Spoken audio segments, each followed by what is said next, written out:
Welcome to Tejal Khandelwal Study Center. Today's topic is equality. So let's revise equality together. Equality implies equal capacity or equal standing of persons, which means equal considerations in any moral framework for decision making. It implies equality of distribution. It implies even-handed treatment in like cases. It implies equality of outcomes. However, it is important to note that equality is a relative concept and not absolute in nature, which means it should not be equated with uniformity, sameness, or identity of treatment. It always has to be understood within a context. Any thinker who is serious on the concept of equality will never talk about absolute equality in all dimensions of life. It is said that the story of evolution of humanity is the story of deepening of equality. So, as time has passed, the concept of equality has deepened. We know that even Aristotle talks about proportionate equality, which means treating equals equally and unequals unequally. However, this ancient notion of equality isn't justified, and in the modern times, equality has changed. So we say that equality is truly a modern value. Now, let's see what are the dimensions that Lasky talks about when he talks of equality. He means it is absence of privileges. He means absence of exploitation. He means access to equal political and economic conditions of life. And he means that there has to be access to social benefits. However important the concept of equality is for a valuable human life, but like all concepts, it remains contested within different scholars and their perspectives.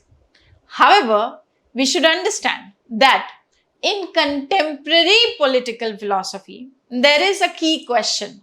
Let's see what is the key question. The key question is equality of what? Is it equality of welfare? Is it equality of resources? Is it equality of capacities? Or is it equality of opportunities and outcomes? Let's see the dominant perspectives on equality.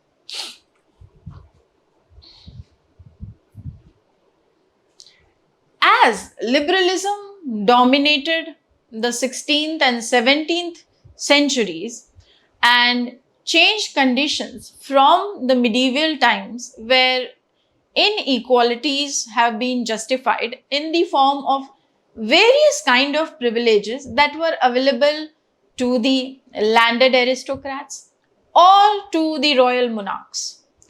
However, liberalism was progressive from that approach that it brought equality of opportunity as a universalist basis or as a universalist notion. What it means when we say there should be equality of opportunity, which means from the starting point of life, there should be always equal access for acquiring political positions or social positions or access to educational opportunities or access to job opportunities and professional opportunities, which means equality of opportunities say that irrespective of whatever is the gender, caste, class, religion, it doesn't matter. Everyone will get equal opportunities to access any sphere of their life. But it will always be guided by merit. It will always be guided by efforts. And for that, a competition is the basis, which means if on the basis of your merit, you prove yourself in any competition or in any sphere of life, then you can prove your credential and worth. However, there is a key problem with this notion of equality of opportunity. It looks at merit only in terms of intelligence and effort. It does not see the disadvantages that human beings face belonging to different sections of society. These disadvantages can be natural, like disabilities, or these disadvantages can also be social, which means disadvantages arising out of inequality of status, someone being rich and someone being poor.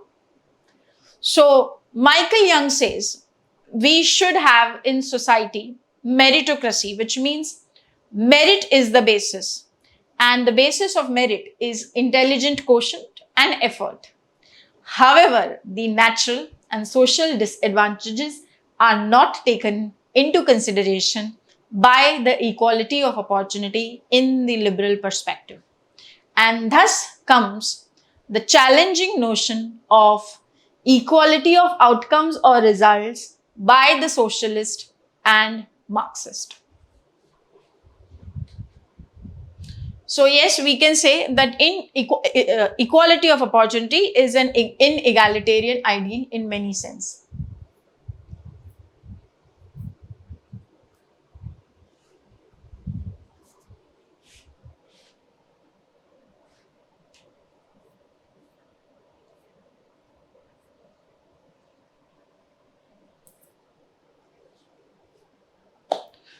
Now let's move towards equality of outcomes. Equality of outcomes is the Marxist and socialist notion. It says that we do not always talk about equality from the starting position of life. We also have to focus on what is the result of these opportunities. What is the outcome of this opportunity? For example, there is a race, and in that race, some people start at the same point. However, all the people who are participating in this race maybe don't have the same circumstances to prove their worth, to prove their talent.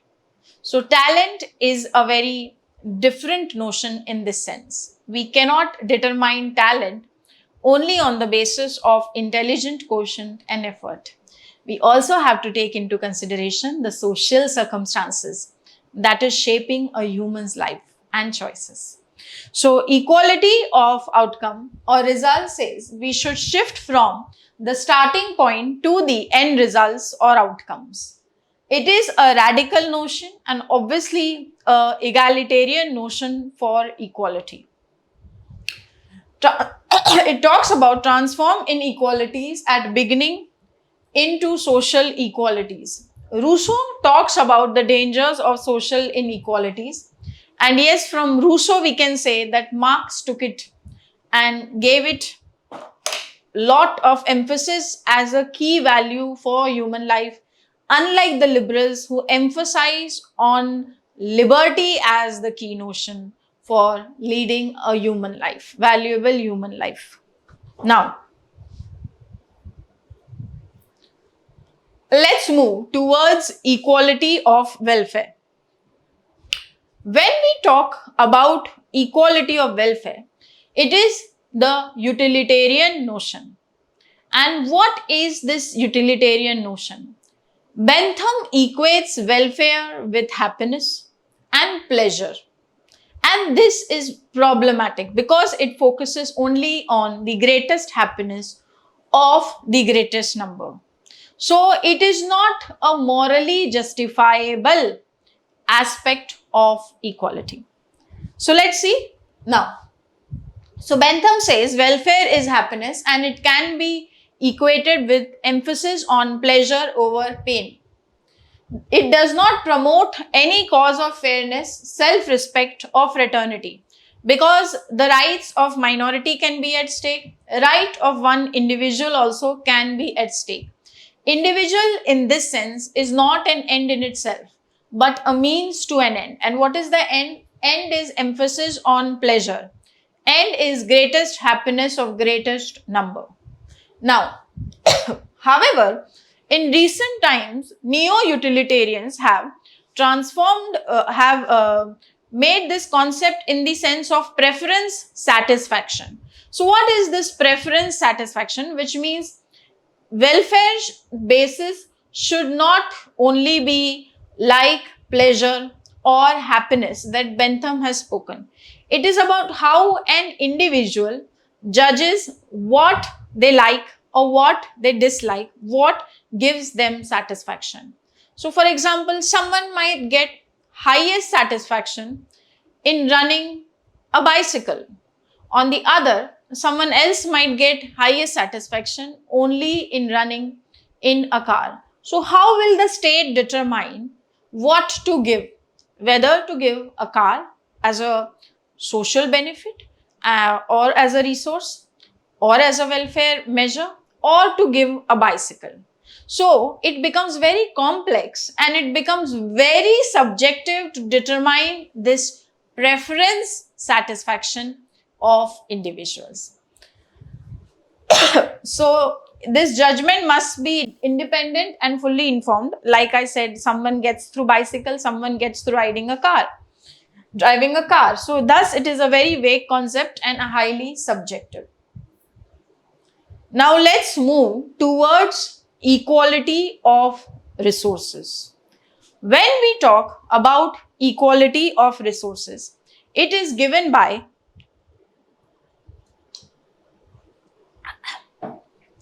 Ronald Dworkin. Dworkin, in his work Equality as a Sovereign Virtue, says equality is a sovereign virtue, which means it is one of the most important, highest ideal of the life of human societies. However, he also says that equality is an endangered species. Why? Because according to him, even the leftist or even the radical egalitarians are ready to do some set of compromise to realize equality in the Western democratic states. So he says equality has become an endangered principle and it is not given that much importance like it should have been given, even by those who are radical propagators of the concept of equality. So let's see what Ronald Dworkin says. So in his work Sovereign Virtue, Theory and Practice of Equality, he talks that equality is an endangered species, and he says that we should make people equal in terms of dignity and how it has to be done. So he says he obviously aims to reconcile liberty with equality, and he offers a comprehensive rather than political conception of liberal equality. So Rawls has given more justice in the sense of a political conception, right?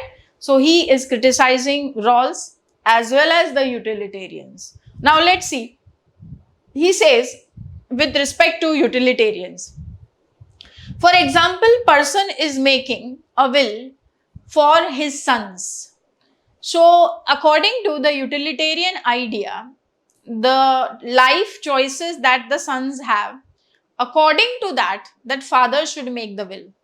For example, somebody likes to go in Mercedes and their lifestyle is like that.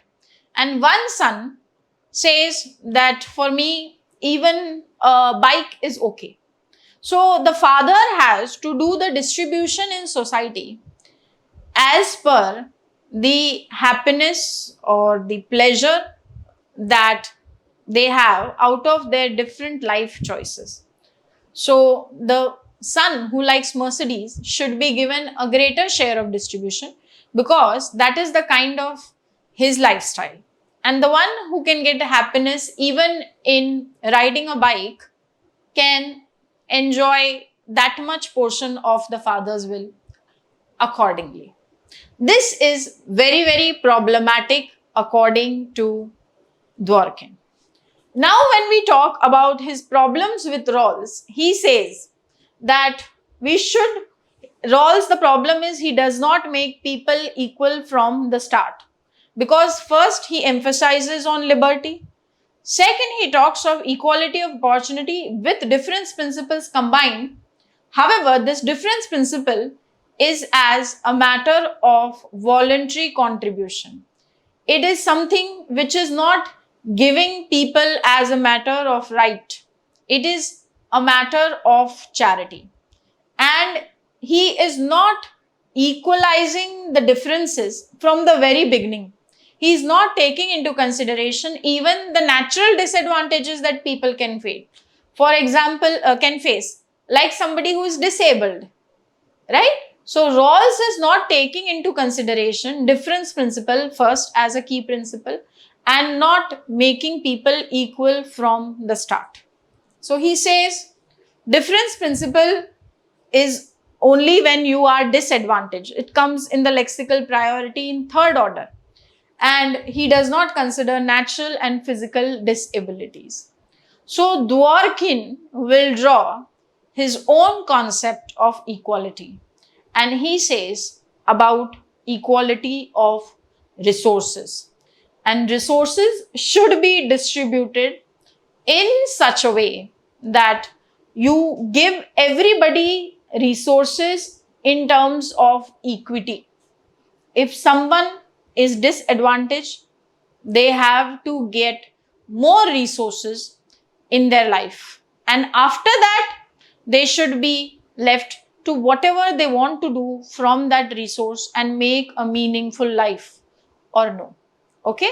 But we cannot give resources or we cannot do distribution once we know that someone is disadvantaged after the starting point of their life. It has to be done prior. Okay. Now let's see what does Dworkin say. So Dworkin says that he wants to create a just society and he makes a political fiction for that. Okay. And why he is establishing a just society? What is his objective of this just society? Because he wants to create a level playing field for all people, a level playing field from the start.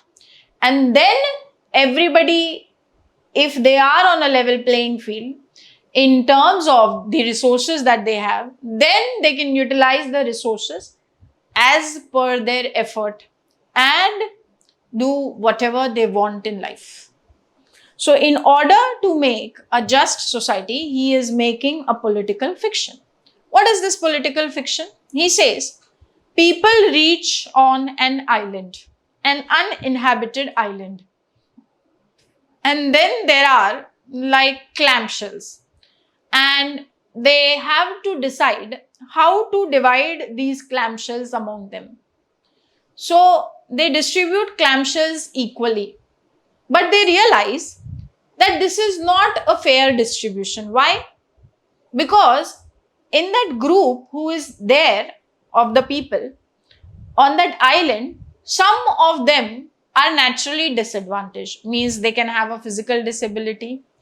Some of them are even socially disadvantaged. So they should be given more clamshells vis-a-vis the other. And then they all can do whatever they want in their life with that clamshells and make a meaningful existence. So you have respected them in terms of dignity. You have made them equal in terms of dignity, according to Dworkin. So he says that people on island and they do a hypothetical auction. So why auction is the best way? Auction is the best way because we want to know the value of resource. Fine. And it is guided by people's choices. Then he says there are two types of auction. One is ambition sensitive auction and one is an endowment sensitive auction. When we say ambition sensitive auction, it is on the choices that people make. And when we say an endowment sensitive auction, which means it is how a matter of luck or chance, that how distribution happens, what people do.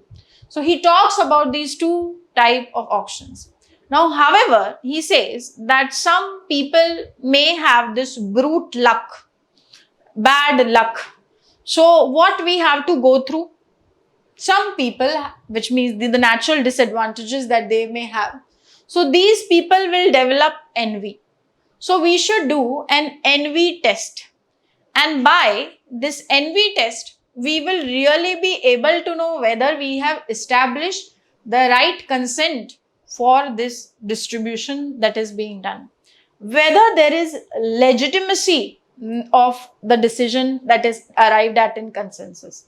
So yes, the envy test determines the basis of equality in society. And yes, this is like a redistributive scheme that Dworkin has made, and it is based on free market, use of auctions, insurance schemes and taxation, which are the measures he devises, tools he devises to arrive at his equality of resources. However, the story of equality does not stop here. So Amartya Sen talks about deepening of the concept of equality when he talks about the concept of equality of capabilities. What he means by equality of capabilities, which means we do not equalize people only in terms of welfare or pleasure or resources, but we equalize people in terms of capabilities, which means we empower them so much so that they are able to make sense of their life on their own. For example, one idea is giving people a fish to eat, and another idea is you teach them how to do fishing. If you teach them how to do the skill of fishing, then they can always have a meaningful life existence for a prolonged period of time. So he says that theory only focus on the means, but not what we can achieve through these means. What will be the outcomes of these means? So Sen says that theory focus on means rather than what individuals gain with these means. And thus he talks about equality always being linked to well-being. And that is in the context of capabilities. What is a capability? Capability is the ability to achieve a functioning. What is functioning? Functioning means we do what we really want to do, what meaningfully, whatever work, whatever action we want to do. If we are able to do that functioning, only then things make sense. Okay? So, for example, literacy is capability. We are giving them. And reading is the function, that is the outcome of this literacy. So, we need to literate people so that they are able to read and write and then make a meaningful life out of it. Okay? So, he talks about equality in this sense. He says, development is freedom. Freedom is not only liberal sense of political freedom. When a person will feel freedom when his economic opportunities are also being met, when he feels that he will be able to live a life that is meaningful existence, only then that person feels truly liberated. So he says development as freedom, and development is not just on economic growth or infrastructure building. Development means gaining capacity. Development means capability to do what one wants. And this is how Sen has expanded and deepened the concept of capabilities that he is talking of. Okay. Now, another concept of equality is complex equality. What is the idea of complex equality? Complex equality is given by Michael Walzer in his work Spheres of Justice. So he say equality is not some simple thing. It is a very complex concept. Why? Because it is not same in all spheres of life. Every sphere has a different scheme of distribution, and this distribution will vary not only across sectors but within sectors also. So different goods ought to be distributed differently in different contexts, in different ways, with different criterias. So he says there should not be only one way of distribution. He talks about plurality of distributive arrangements. And the social meaning of goods determines their social value. Same goods have different meaning in different societies. So maybe for India, elementary education is a big task. It is something we are really valuing. But if USA has already achieved that, for them, and the movement is towards what? Towards achieving more substantial higher education policies, more better health facilities. Okay, so different goods have different meanings in different societies at what stage of development that society is. So equality firstly cannot be universally done in the absolute sense. It will always vary. The distribution will be plural and not a monolithic arrangement. Okay, now one important debate is between the debate between liberty and equality, which is also often asked. So some scholars say that they are contradictory values, some say they are complementary values. However, it is very difficult to establish hierarchy in these values, which means both values have their own weight, and we have to look at it in this sense. So Isaiah Berlin talks about the notion of value pluralism, which means we cannot establish hierarchy in values. Every value carries its own weight. So even in this sense, liberty and equality also carry their own weights. Both are equally important. Okay. So those who say it is antagonistic, which means opposite, will obviously be whom? It will be classical liberals, it will be conservatives, it will be those who don't support the value of equality. They call it as antagonistic.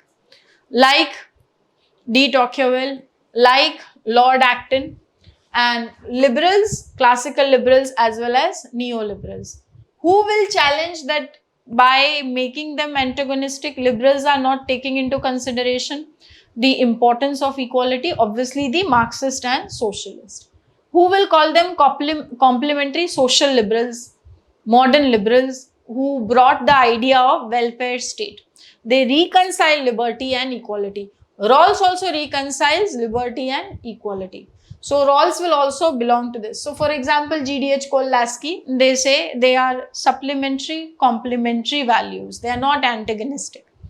French Revolution also talks about liberty and equality in unison. Social liberals, Rawls say they can be reconciled. However, in this debate, always conclude with value pluralism. Both value have their own weight. So I hope the terms in Dworkin and Sen, which are the most difficult terms, are clear to you, and equality and its story is also clear. And yes, let's hope equality deepens with time. Thank you.